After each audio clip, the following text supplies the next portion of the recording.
Hello, Matthew. Hello, theatre goers. I'm with some cast members of the exciting new musical Soho Cinders, which is playing at the Headgate Theatre from the 22nd to the 25th of July. They're now going to introduce themselves. Hello, I'm Shane, and I'm playing Robbie. I'm Emma, and I'm playing one half of the Ugly Stepsisters, Clodagh. And I'm Woody, and I'm playing the kind of Prince Charming role, James Prince. So it's an adult version of Cinderella. Is that the best way to describe it? Yeah, I'd say it's kind of like it's a modern queer twist on the Cinderella story. So you may think you know where the story's going to go, Right. but the way it's written and been brought into modern times within the queer community, you probably don't know where it's going to go. That's interesting. Because with a Prince Charming type character, you kind of assume it's going to go a certain way. If you had to say, this is the genre that the musical has, what kind of genres are in the music? Oh, it's definitely poppy for sure. We've Right. got a lot of pop music references in the show, so you're in for a good time. It is got your ballads, typical ballads, duets, but Catchy numbers. Quite Yeah. a lot of catchy numbers in just there. think Eurovision. Okay, all right, it's becoming clearer That's now. really good. That's Yeah. good. Yeah, well done. That's changed my role. As if Soho wasn't a clue. Eurovision is another big clue as the kind of show we're going to get. Yeah. Shane, tell me a little bit about your character. Robbie is a very down-to-earth gay guy, a bit down on his luck. This one gives me a hard time for the listeners. Which is Emma. I Yeah. was just pointing to Emma. Gives me a bit of a hard time. And yeah, he's just doing his best. But the nicest thing about Robbie is that he is incredibly human. Like, he's not perfect. He makes mistakes, and he makes a few mistakes in the show. But he has to deal with them as they come up. So it's been really lovely playing, firstly, an openly gay role. Yeah. Because there's not many of them in theatre. And it's just been really lovely being an authentic gay man on stage. Right. And he's a cheeky boy, but we love him. But certainly, I think representation is really important. So what you've just said, I think, will mean a lot to a lot of people, Yeah. both in the audience and in the production. Emma, evil I know. Well, stepmother. yeah, but with every evil character, they're misunderstood, aren't they? Yeah. So yeah, Clodagh and Dana are your typical ugly stepsisters that you might imagine from Cinderella. They are your basic trollop. So you will expect a lot of disgusting behaviours from them. However, they do obviously poke and prod our protagonist Robbie, and they only want the best for themselves, and they want their 15 minutes of fame, Yeah. which I can only relate to every day. So I think if you're going to be honest, you've had more than your 15 minutes of fame. yeah, maybe. But yeah, it's a fantastic role to play. It was slightly nerve-wracking now I'm looking at the costumes. Fabulous. Short and skimpy, so hopefully that'll buy some tickets. Maybe. Are you enjoying being evil? I am actually. I think it comes quite naturally. I've got a comedic streak in me, so I think that helps Oh, yeah. with being slightly evil. She's not just evil, she's very funny. I've not made it through a rehearsal without No one has. without corpsing on stage. Hopefully that happens on stage. Well, it is a panto. Exactly. I take it you're not allowed to improvise, though. Do you no, have to? I think it's very strict to the Yeah, lines. yeah. So it's not that kind of panto. But No. You never know. You never know on stage. And Woody, fresh after your triumph in Guys and Dolls. Wow. Thank you. So this is the next role. Is it the next role that you've played after Guys Yes, and Dolls? yes it is, Okay. yes, So yes. tell us more about him. So James Prince is the London mayoral candidate, and he's obviously running for mayor, and he's been engaged to his fiancée for a number of years. During this time, he's sort of had feelings, shall we say, for other men, and he's met Robbie, and they've had a relationship for 3 months, sort of via text and meeting up, and he's just sort of coming to terms with how his life is changing, and also his fiancée finds out. It all sort of comes out rather abruptly in the show. But like Shane was saying, I think this is also a very important character to understand, especially from my age growing up. I won't say when, I was very young, but it was very taboo being gay when you were younger. So this kind of hiding yourself, but then coming coming out and being with the person you love is another wonderful message within the show. So we have the funny, hilarious moments with the girls, then the sweet, intimate moments with Robbie and James, and lots more in between as well. So he's a quite important character to Robbie's sweet and innocent. They complement each other well. Yeah. I have expectations now that the traditional story is well and truly going to be turned upside down, which is great. Do you have a favourite song? I would say it's hard to tell. That's probably... It's up there with... it's got everything you want. Hard to Tell is a riot. It's absolutely hilarious. The premise of the song is that they're discussing that it's hard to tell the difference between gay men and straight men nowadays.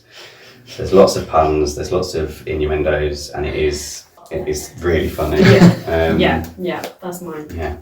My favourite song to probably sing is Wishing for the Normal, which is a duet I have with Becky, who's playing Robbie's best friend Velcro. And that is just an adorable song, just about wanting a normal life. It sounds great. It's really good to see. It's not a brand new musical, is it? But it's not a very well known musical. No. And I think that's really important. And I'm always interested in seeing new stuff like this. Hello, Matthew. Hello, theatre goers. I am here with the wonderful creative team behind Soho Cinders, which is a new musical which is coming up at the Headgate Theatre in July, from the 22nd to the 25th of July, to be accurate. Can you introduce yourselves, please? Yeah, hello, my name's Matt Jewson. I'm one of the co-directors of ETA Performance. And I'm Rob Miles. I'm one of the other co-directors of ETA Performance. Listeners might not know what ETA Performance is. It's Essex Theatre Arts Performance. This is a new company. Mm-hmm. Is it you two that set it up, and how did it come about? So myself and Rob are in charge of the creative vision. We've also got another business partner as well with us as well, Jonathan Davies, who's with us as a third member within the director team. ETA is a new creative initiative that's looking at developing artistic opportunities for local creatives that need a sense of community, need a sense of belonging, need an open space to develop their work.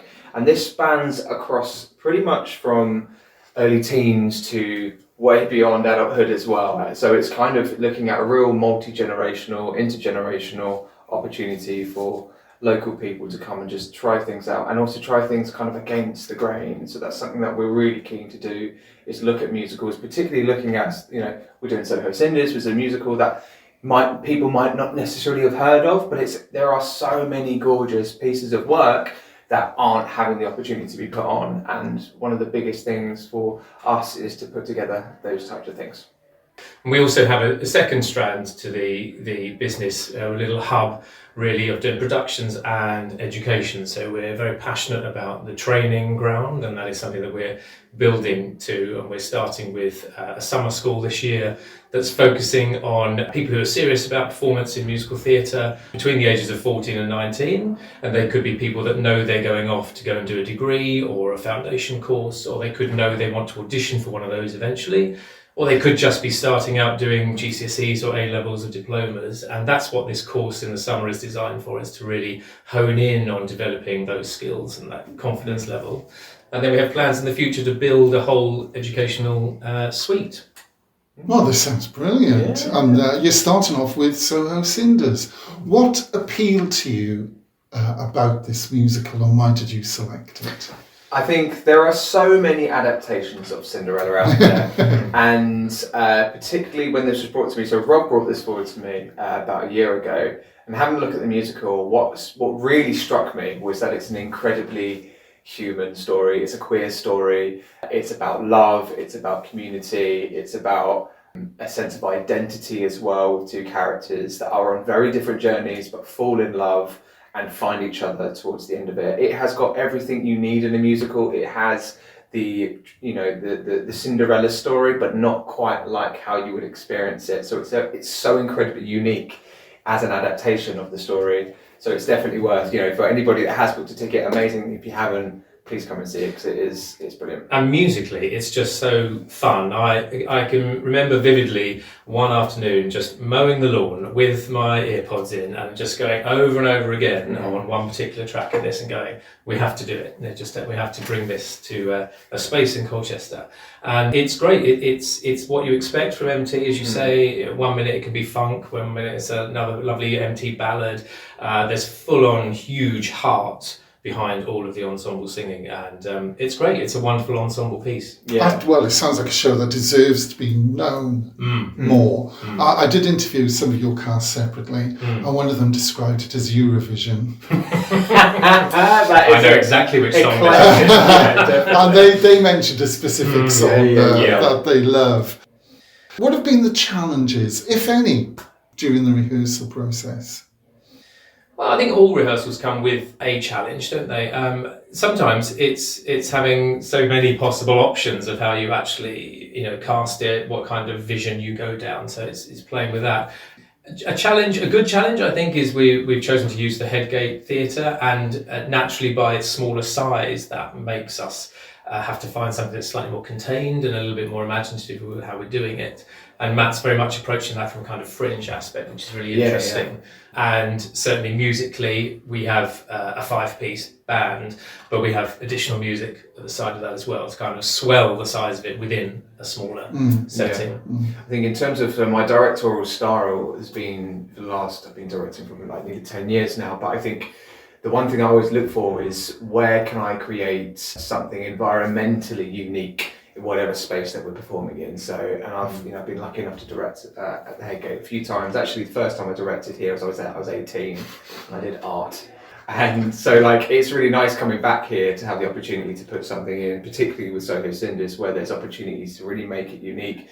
It's a very intimate, almost summer panto vibe. So it's something that I've really been interested in sort of driving forward, particularly with our two stepsisters, Dana and Clodagh, that are just bringing the audience in with the story as well. So we've been really focusing on how can we panto this up a little bit and make it feel like a summer panto. So that would be a challenge, keeping the cast contained. Although they have reassured me that they're not going to improvise or do, because you're very strict with them about that. It all sounds fantastic. Do you have any plans post Soho Cinders? Not just the training, which is really fascinating, but do you have another production in the pipeline? We might, mightn't we? We might have a little something. Yes, we could drop a little teaser. There are definitely plans afoot. We are really interested in, again, taking not an underdone musical, but a lesser done musical to a more site-specific setting, slightly larger as well. So absolutely. There are plans. There are plans. What's great about Colchester as a whole is that it's got such vibrancy and such opportunities to perform in a multitude of places. And I think one thing that ETA we're really interested in doing is engaging with other spaces, different places as well, environments to perform in and to put interesting pieces of work in there. So yes, we do have some examples. Okay, so you're not going to give me an exclusive, not. But you're going to tease the listeners. Well, it is Soho Cinders. We teasing. Okay, last time I checked, your ticket sales are quite good. So could you let the listeners know where they can get their tickets from? Yes, you can book online via the Headgate Theatre website, which is headgatetheatre.co.uk. We have lots of flyers around Colchester and surrounding areas which have a QR code on, and you can phone the Headgate Theatre as well. And I believe they have a new box office number now, which is not the number, unfortunately, on our flyers. But there are so many ways that you can get through. And you absolutely should. And you've actually sold the show better than I could. Thank you very much, both of you. Thank you. For finding time. It's your band call day as well, so I know how busy you are. So thank you very much. And that's Soho Cinders. Don't miss it, theatre goers.